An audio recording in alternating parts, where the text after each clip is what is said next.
Thank you, Mr. Chair. It gives me a lot of pleasure to speak to the purpose section of this bill. Well, we've actually got something to discuss here rather than the delaying tactics that the opposition have engaged in the last two clauses, and actually for the rest of the day, or the part of the day we've just had.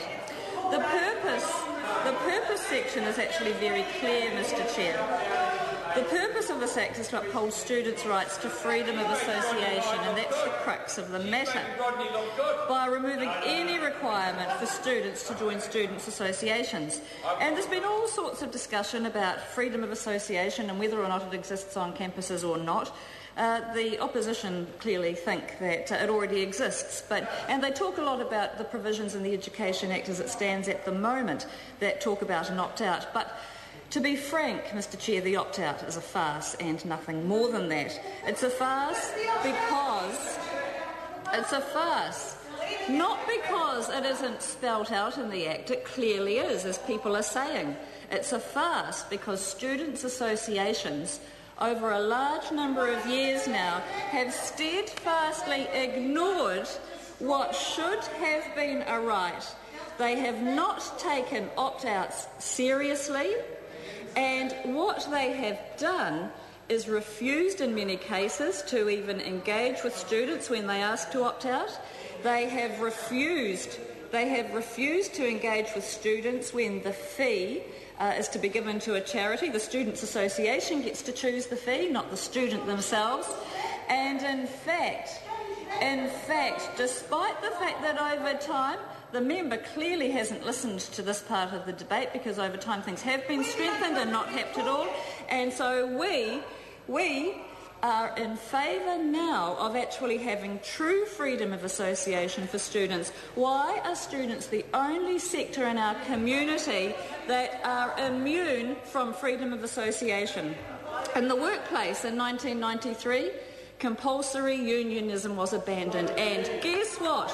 Of course they're the funders of this side of the House, but guess what? The sky did not fall in. And it's saddening actually to sit here and listen to former Presidents Hipkins and Lees Galloway, and unfortunately, sadly, the Honourable Darren Hughes, as he said, didn't quite make those lofty heights, although I do understand, I seem to recall from campaigning that there was a role with a student council at Horowhenua College. Would that be right? And so did you join that voluntarily, Mr Hughes, or were you compelled to be a member?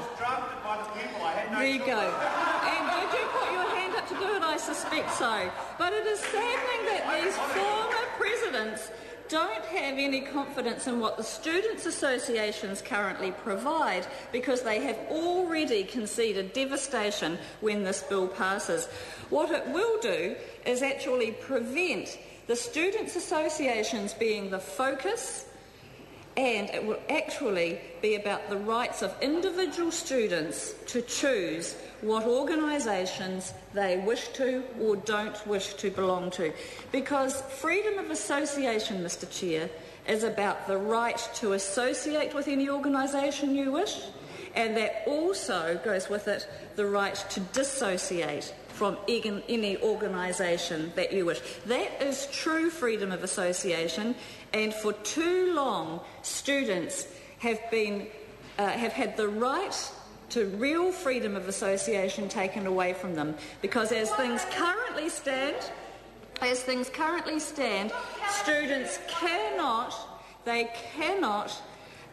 study at a tertiary institution. They get to choose the tertiary institution, but they cannot choose to study if they do not join a union.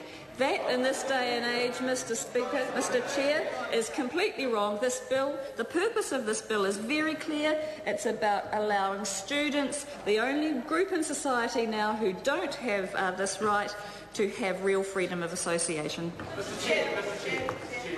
Call Moanamaki.